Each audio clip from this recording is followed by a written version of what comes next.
Boa tarde, ouvintes. Aqui estamos mais uma vez para o nosso programa semanal e, como prometido, com o Dr. Fernando Quintanilha Ribeiro, professor adjunto de otorrino da Santa Casa de São Paulo. E nós vamos continuar o nosso papo, que nós estamos falando sobre paralisia facial, mas também vamos falar sobre alguns outros assuntos de otorrino que interessam, que a gente usa dentro da medicina chinesa. Então, nós terminamos o papo outro dia falando sobre que eventualmente existem tumores dando paralisia facial, e eu acho importante frisar isso, porque isso faz com que o paciente tenha que forçosamente passar por uma avaliação médica e passar por uma avaliação de otorrino para saber se existe algo mais sério, além de ser uma simples infecção viral por herpes.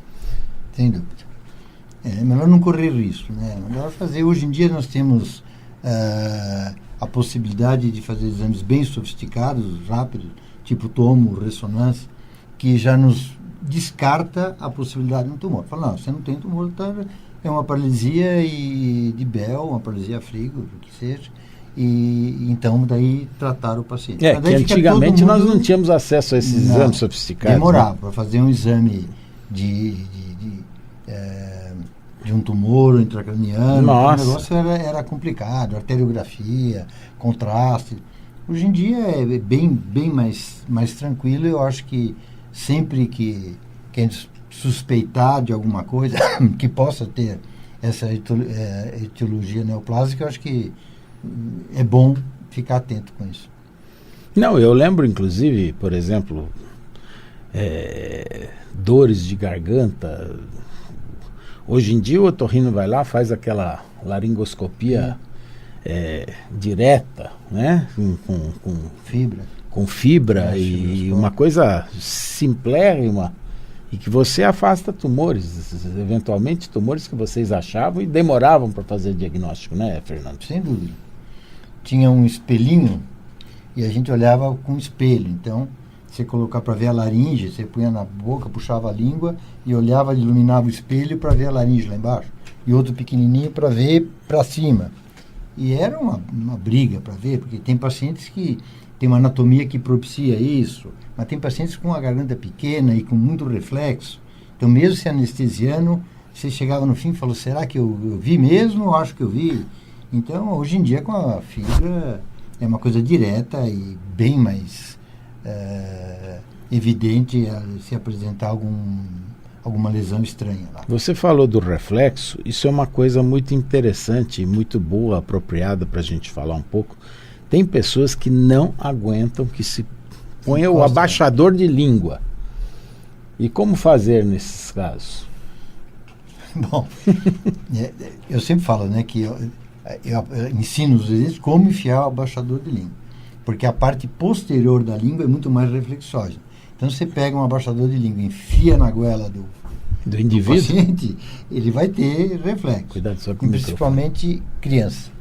Então a gente tem que começar devagar, pegando a parte anterior da língua e a própria língua e afundando ali para a gente poder ir devagarzinho. Porque se o paciente ou a criança, a primeira vez, você bateu lá e ela não vai... A criança é pior. Ela não vai querer mais. Aí ela começa a berrar e não quer mais participar. Então, tomar cuidado para não desencadear um ato... Hoje até tem esses abaixadores com sabor, com coloridos e tal, para a criança brincar. Olha o gostinho, passa na língua e tal, para ir controlando, se familiarizando com o abaixador de língua. Mas é uma coisa que é bom tomar cuidado, porque a criança fica assustada e depois nunca mais vai querer participar. A criança tem um reflexo muito maior. O mesmo problema eu enfrento com relação às agulhas. E é até bom falar sobre isso, porque para fazer agulha em criança, todo mundo pergunta, bom, a partir de que idade pode-se fazer agulha em criança? Para a gente fazer acupuntura em criança, primeiro, precisa ter alguma doença mais profunda. Caso contrário, se não tem doença profunda, é apenas doença energética, alteração energética, eu sempre falo para fazer depois dos 12 anos. Mas se é uma doença profunda, neurológica, etc., a gente faz agulha em criança. E essas crianças aceitam muito bem as agulhas. Agora, muito importante que o pai e a mãe não falem para a criança que a agulha não dói, porque você sente quando põe a agulha. A agulha é uma coisa que, felizmente ou infelizmente, nós temos que sentir na pele. Se a gente não sentisse nada, a gente ia encostar e ia se rasgando em todos os lugares porque não sente nada. Mas nós temos essa sensibilidade cutânea e nós temos que fazer a criança acostumar aquilo. É só falar para a criança, olha, é que nem se fosse uma picadinha de inseto, uma picadinha. Aí a criança deixa, numa boa. E premiá-la. Nós premiamos a criança. Então a criança vai lá a primeira vez, põe 2 agulhas. Aí na outra põe 3. Aí ela ganha um prêmio porque subiu. Por exemplo, figurinha. Agora na figurinha da Copa era o O. Então a criança queria cada vez mais. Tinha figurinha mais do Neymar. Hã? Tinha figurinha do Neymar, que é capaz da criança começar a cair no chão e rolar. Né? mas a criança queria as figurinhas. Então, por exemplo, se eram 4 figurinhas, 5 figurinhas, 6 figurinhas, quanto mais agulha punha, mais ganhava figurinha. Então tem a premiação que a gente faz também. Isso é muito importante que vocês entendam para prevenir para a criança, que não pode falar para a criança assim, escuta, não dói. Não dói é igual anestesiado, e ele não está anestesiado. Mas voltando aqui no exame da orofaringe, que outras patologias assim mais frequentes que nós encontramos no dia a dia, no pão nosso de cada dia, no otorrino, da orofaringe? Da orofaringe são as faringites, as amidalites, como inflamatórias. Ou seja, criança que tem amígdala pode ter uma amidalite, que é mais séria. É uma infecção bacteriana, a gente olha, tem secreção purulenta, dá febre, dá mal-estar, a criança fica acamada, tem que tomar antibiótico, é a amidalite. E tem a faringite. A faringite não tem secreção purulenta na amígdala, mas tem um quadro irritativo, uma hiperemia, raramente com uma secreção purulenta, mas normalmente dolorida para deglutir. E aí também começa a confusão. Essa criança, ou esse adulto, jovem, mais comum, vai no pronto-socorro e fala, você está com inflamação de garganta e dá antibiótico. Então o próprio paciente não sabe se ele teve amidalite, se teve faringite, e às vezes eu tenho que ir no consultório falar, olha, vamos zerar isso aí, nós vamos daqui para frente, cada vez que você tiver, você vem aqui para a gente fazer um histórico se é uma coisa ou se é outra coisa. Então a faringite é uma coisa que está presente em quadros virais, pré-gripais, então começa com uma irritação de garganta, no dia seguinte está com o nariz escorrendo, espirrando e tudo mais. A gente tem que diferenciar isso aí, que não é o habitual em pronto-socorro. Agora nós estamos num período de seca e justamente agora vem vários quadros por essa secura. Na medicina chinesa nós consideramos a secura. A secura é a estação do outono. Ele não é do inverno, mas ele é do outono. Então as pessoas apresentam muito mais rinite, sinusite alérgica, faringites, etc. Todas as ites. E nós tratamos com agulha, obviamente, mas também tem que hidratar o paciente, é bom pôr uma bacia com água dentro do quarto, ou fazer aqueles vaporizadores. E qual é a frequência agora? Como é que você vê essa parte, tanto da orofaringe, quanto do nariz, quanto do seios da face? Como é que é? A doença respiratória, da árvore respiratória superior, que seria nariz, seios da face, faringe, laringe, etc., indubitavelmente piora muito nessa época do ano. Eu acho que pela secura do ar, pela poluição do ar, pelo trauma térmico. Então o que acontece? A gente sai hoje de manhã, eu saio com uma malha, estava 11 graus, 12 graus, quando chega na hora do almoço está 30 graus. O corpo humano sente isso, a mucosa sente isso. Então abre uma porta de entrada a essas doenças respiratórias. Também, muitos acham que a tendência é que todo mundo fique em ambiente mais fechado, em vez de frequentar parques vai para o shopping e acaba ficando um grupo maior de pessoas numa área menor, o que propiciaria também a troca de agentes microbianos, vírus, bactérias, que fariam com que aumentasse o índice dessas infecções de vias aéreas superiores. Dentro da medicina chinesa, então, mais uma vez, nós vemos a secura, vemos o ataque por frio, o ataque por calor, o ataque por umidade e mucosidade e o ataque por vento. Então, só para eu exemplificar, para você que fez otorrino, mas dentro da clínica médica, por exemplo, nós temos como exemplo, para dar para os alunos de medicina chinesa, as articulações. Quando a articulação apenas dói, ela fica doída. A isso nós chamamos de ataque de frio. Então é a friagem. Então nós vamos tonificar os pontos para melhorar o frio e nós vamos aquecer com um negócio chamado um bastão chamado moxa. Mas principalmente nós vamos tonificar os pontos do rim, que é o responsável pelo frio. Quando o ataque é por umidade, a articulação, além de doer, ela incha. Então nós chamamos de frio, umidade. Quando é o vento junto, o vento migra. Então a articulação fica com uma dor migratória. Então uma hora é o punho, outra hora é o cotovelo, que nós conhecíamos lá na nossa época como febre reumática. Na realidade, hoje eu já entendo, a febre reumática é um ataque de vento, frio e umidade. Quando se acessa o calor na articulação, ele fica vermelho e quente, tá? Que se dá justamente a artrite mais específica. Então nós sabemos se o ataque foi qualquer uma dessas coisas pelos sinais que esta articulação apresenta. E obviamente, dentro da otorrino, também existem os sinais. Quando você tem uma angina que fica vermelha, é porque existe o calor. Quando ela fica inchada, é porque existe a umidade. Quando ela apenas dói, é porque é secura ou frio. E quando ela fica migrando, uma hora está num lado, outra hora está no outro, fica migrando, é o vento. Então, fica aqui a dica de um mero acupunturista para um professor que foi meu professor, porque é uma coisa que eu tenho certeza que é uma coisa nova, que você nunca ouviu falar sobre esse assunto assim, dessa maneira. Dessa maneira. Né? Mas é muito interessante. Isso está descrito, gente, há 5.000 anos. Não é que eu estou inventando agora. Isso está descrito. Como evitar, por exemplo, alguém que esteja com esse tipo de problema? Com vento, por exemplo.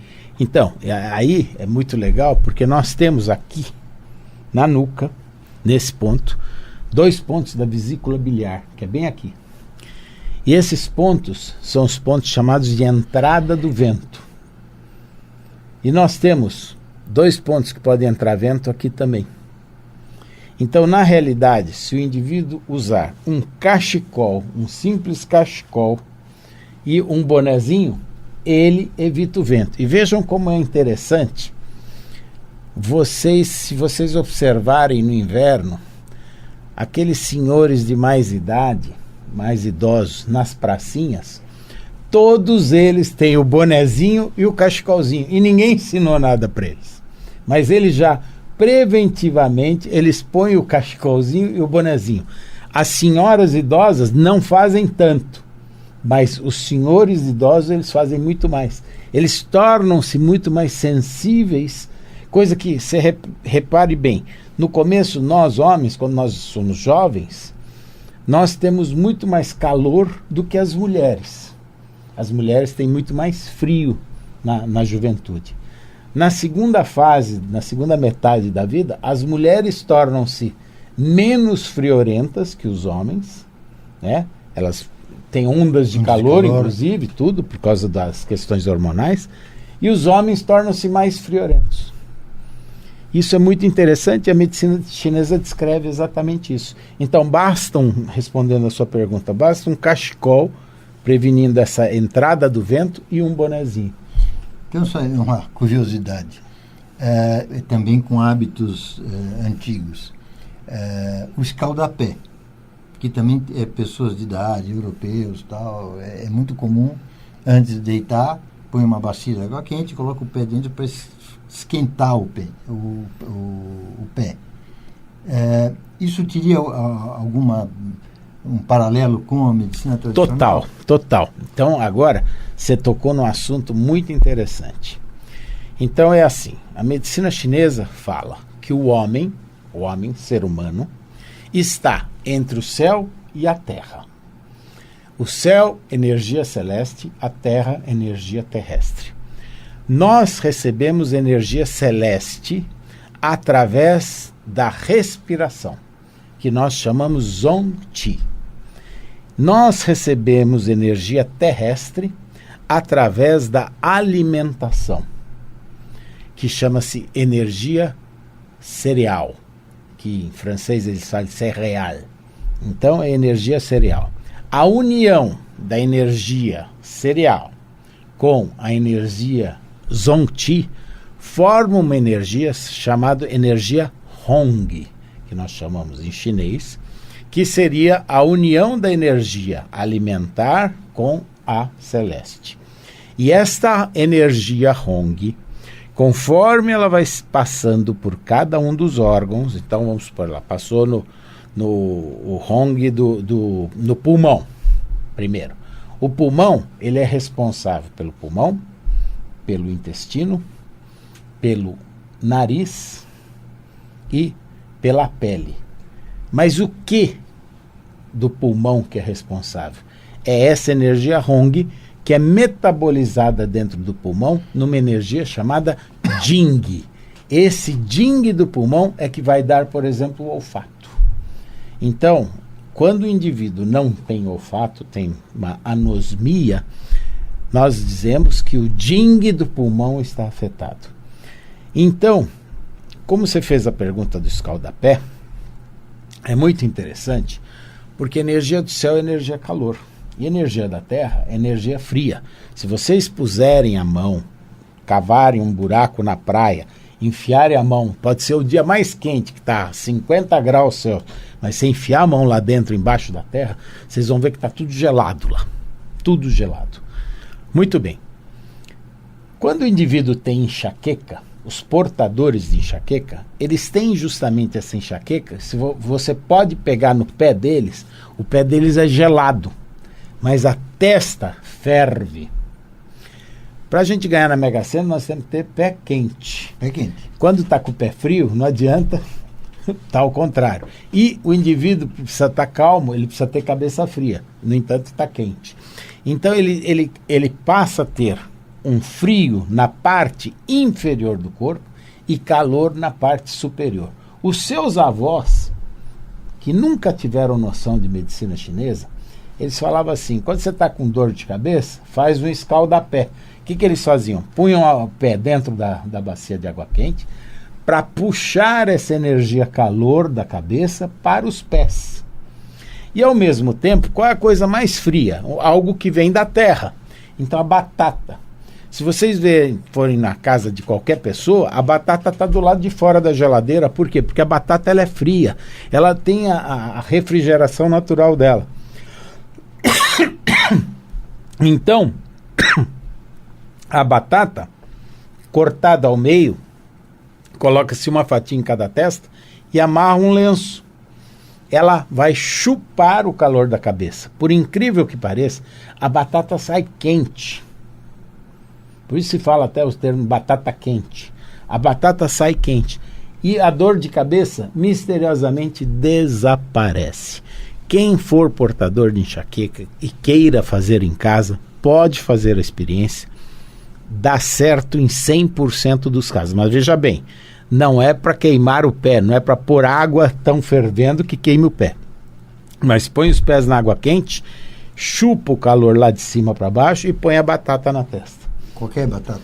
Qualquer batata. Batata tem que... Porque ela vem da terra, ela é yin, ela é fria. Então, ela tira a enxaqueca. Então, eu tive vários, mas inúmeros. Eu tenho mais de 40 mil pacientes. Mas vários utilizaram a técnica do escaldapé e realmente funciona. Eu mostro isso para todos eles. Eu mostro antes, eu faço eles sentirem a temperatura do pé, sentir a temperatura da testa, para eles verem que é diferente. E, inclusive, no abdômen, você vai notar isso, a temperatura acima do umbigo e abaixo do umbigo é diferente. E se você perguntar para qualquer colega nosso o porquê disso, ele não vai saber responder. Porque existe essa coisa da energia celeste e da terrestre. É muito interessante. E dentro disso, então, aproveitando essa quentura, eu quero que você agora comece a observar nos seus pacientes qual é a diferença de temperatura, não de febre, temperatura mesmo que você sente, dos pacientes que apresentam, por exemplo, sinusite infecciosa da sinusite alérgica. Eu acho que você vai conseguir notar uma diferença muito grande, porque com certeza a outra vai estar mais quente. Quando você faz aquele teste de apertar, de abaixar a cabeça, você está fazendo os testes realmente de não só da presença de secreção, mucosidade, que nós chamamos, como também da presença de frio interno do paciente. E o vento, que eu falei, que fica migrando nas articulações, é uma das doenças, por exemplo, tique, por exemplo, mioclonias, fasciculações. Não vai os pacientes lá perguntar para você, poxa, doutor, está tremendo aqui minha pálpebra. Isso é tudo vento interno. Então, quando o paciente, tudo que move, Parkinson, tremor, tudo que move é doença do vento. Então está aqui uma característica para se fazer diagnóstico e tentar imbricar justamente, porque o meu intuito é justamente imbricar a medicina tradicional chinesa com a medicina ocidental. Eu acho que nós temos muito a aprender um com o outro. A minha formação foi só ocidental, mas eu consegui aprender um pouco da medicina chinesa. Mas eu acho que tem muito mais para eu aprender e tem muito mais para eu poder ensinar a todos aqui. Quer fazer alguma consideração final? Agora nós falamos daquele negócio do ar aí, dar uma orientação para os pacientes em termos de... Nós temos ainda 2 minutinhos. Então, aqui eu fico pensando, né? Com esse ventinho gelado do ar-condicionado, eu acho que eu vou ter uma porção de doença. Não, tá porque... bem frio aqui, né? Mas que orientação você quer dar a eles? Não, mesmo na medicina que a gente usa, né, quando a gente foi formado, a gente vê a relação, como eu falei, a época do tempo, a época do ano, a variação de temperatura, a umidade do ar, quer dizer, uma opção de coisas que a gente nota realmente que acabam propiciando, a nosso ver, por secura da mucosa, perda de... Eu gostei do negócio do ar-condicionado. Com o que você acabou de falar, eu estou apavorado. E realmente tem coisas em comum, com talvez outros agentes interferindo, bactérias. E daí o tratamento também, eu acho que num quadro agudo, uma criança com febre, com pus na amígdala e tal, a gente vê que se a gente não der nada, essa criança não vai morrer disso, ela acaba recuperando. Mas, obviamente, vai ter um desconforto para a criança, um sofrimento que a gente entrando com antibiótico, a gente consegue curar essa criança com mais velocidade, tirando, então, esse mal-estar que a gente acha que sofrimento da criança é uma judiação. Então, a gente vê realmente o resultado com o tratamento com antibiótico. Tem os que não dão antibiótico, mas a gente vê que acaba resolvendo, mas que a criança vai sofrer mais. É a visão que a gente costuma ter, né? E outras doenças crônicas, né? Rinite alérgica, sinusite, diagnosticar se é uma sinusite viral, se é uma sinusite passageira, se é uma sinusite bacteriana crônica, e que fatores ambientais ou fatores anatômicos, inclusive, que estão influenciando isso. Então, só para terminar, para te tranquilizar, inclusive, com relação ao ar frio, é o seguinte: quando existe... Eu estou rindo aqui porque ele também está rindo lá, o nosso controlador. Está querendo matar a gente aqui. Quando existe um resfriamento, nós temos um resfriado. No momento em que existe, porque o resfriado não entra sozinho, ele tem que entrar com o vento. Então, com vento frio, existe um resfriado. No momento que se assenta o calor, a umidade, a mucosidade, aí sim passa a ser gripe. E quando essa gripe alcança o calor máximo e a mucosidade máxima, passa a ser pneumonia. Então fica tranquilo, porque não temos nem calor nem umidade. Espero não chegar na pneumonia. Muito obrigado por tudo. Foi um prazer. Uma boa tarde a todos. Viu? Obrigado.